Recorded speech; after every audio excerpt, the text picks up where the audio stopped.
The road stretches endlessly. Nothing but desert. No signs.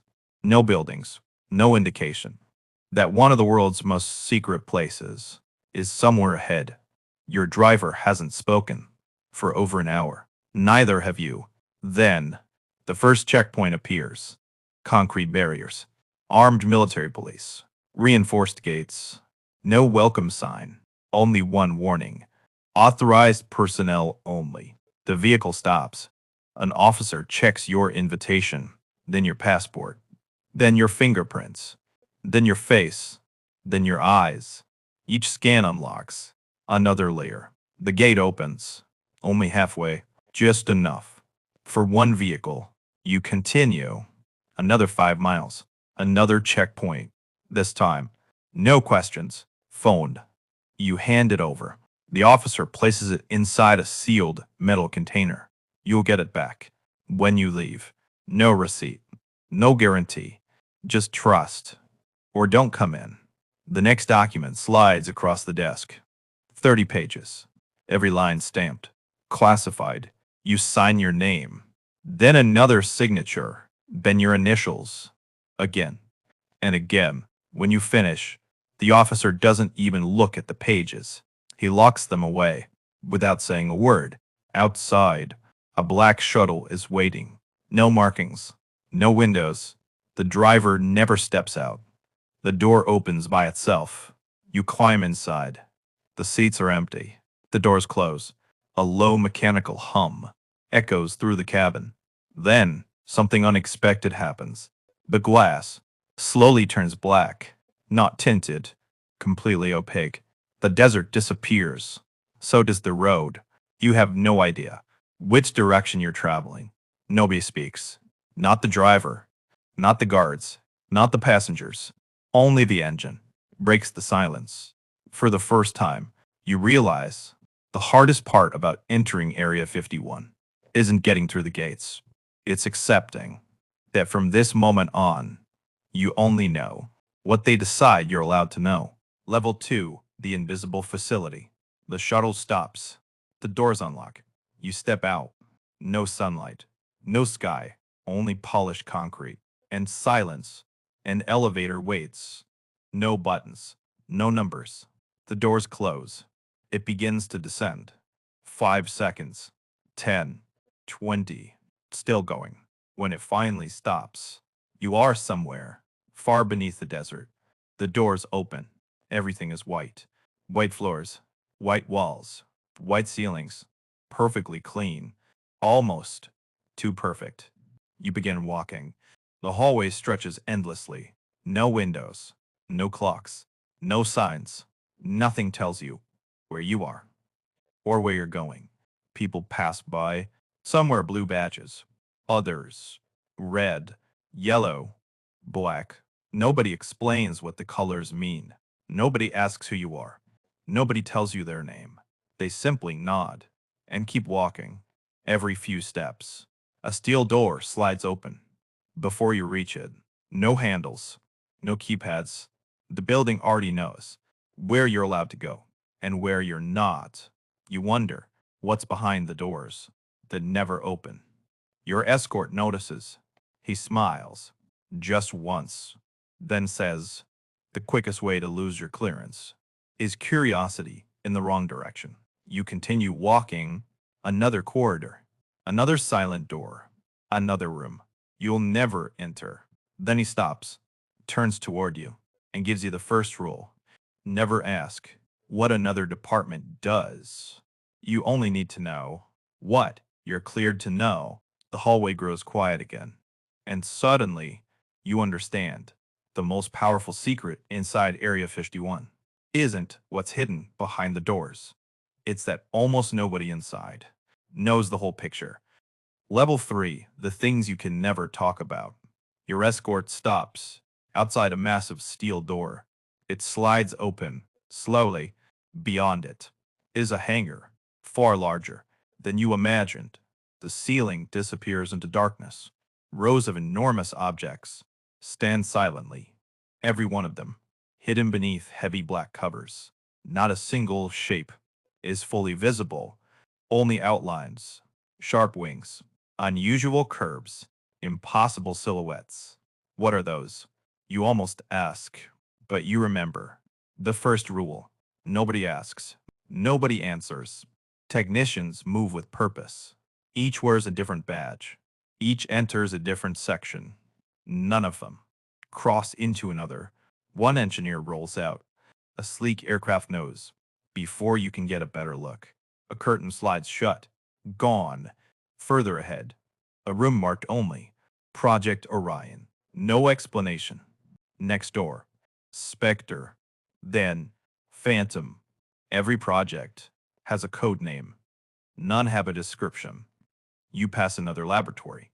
Inside, machines test materials until they glow red. Across the hall, a chamber filled with antennas. No labels, only warning lights. Somewhere deeper, a drone lifts silently, without a runway. You never see where it goes. Every door requires another badge. Blue, red, black, silver. Your badge opens. Only one. You wonder, what's behind the others? Your escort notices you staring. He doesn't slow down. He simply says, if a door doesn't open, it wasn't meant to. You leave the hangar, still without answers. Only more questions. Because inside Area 51, the greatest secret isn't what's hidden beneath the covers. It's the fact that almost nobody is allowed to uncover them. Level 4, the security breach. The hallway is silent. Just footsteps, automatic doors, the soft hum of machines behind sealed walls. Then, everything stops. A loud metallic clang echoes through the corridor. Steel doors slam shut, one after another. Boom, boom, boom. Red lights flood the hallway. An alarm begins to pulse. Not loud, not frantic, steady, controlled. You instinctively look around. Nobody runs. Nobody shouts. Nobody even looks surprised. Every employee simply stops moving exactly where they are, as if they've practiced this 1,000 times. Your escort raises one hand. You stop too. No explanation. Just silence. 30 seconds pass. Then 1 minute. No one speaks. A voice finally breaks through the speakers. Security lockdown. Level 3. Stand by. You glance toward a nearby office. Two security officers enter, not with weapons drawn, with empty evidence cases. Moments later, they leave carrying a single red folder. Nothing else. You whisper, "That's it." Your escort nods. Someone misplaced. A classified folder. You stare at him. The entire facility locked down because one document couldn't be accounted for. He notices your expression, then quietly says, "Inside this place, information is more valuable than the building itself." The red lights fade. The steel doors unlock. One by one, the employees continue walking, as though nothing happened. No complaints, no conversations, no questions. Only another ordinary day inside the most secure workplace you've ever seen. And that's when it finally hits you. If one missing folder can freeze an entire facility, what could possibly be written inside it? Level 5, the real secret. The tour is over. At least, that's what you think.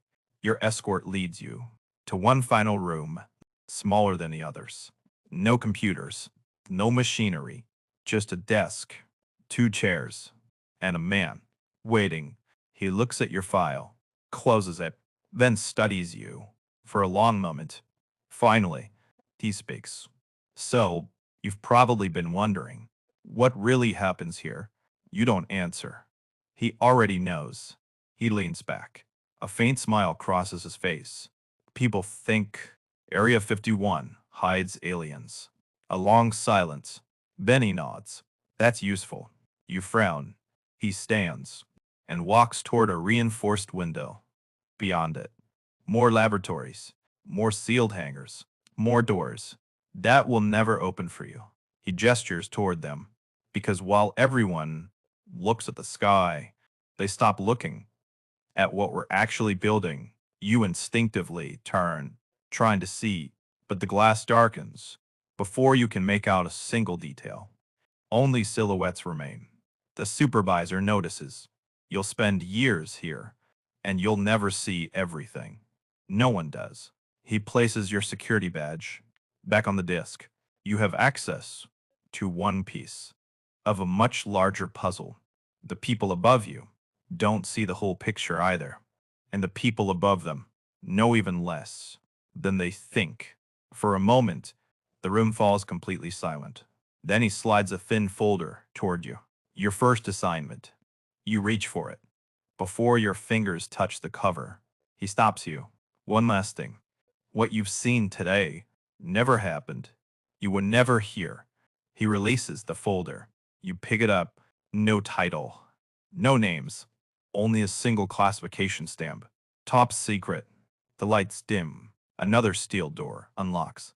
Slowly. Your supervisor doesn't follow. He simply says, "Good luck." You step forward. The door closes behind you. The room disappears. And whatever waited on the other side will remain a mystery. Not because the world isn't ready to know, but because some secrets only exist as long as no one can prove they ever existed. A security officer approaches without saying a word.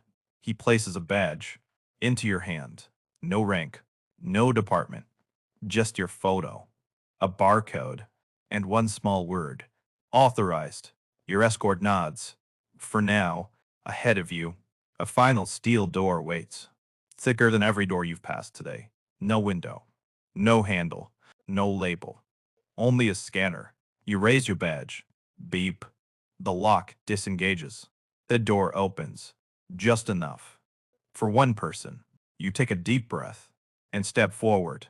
The camera doesn't follow. It stays behind, watching from the empty hallway. The heavy door begins to close. Slowly, the last thing you see is a sliver of bright white light before it disappears.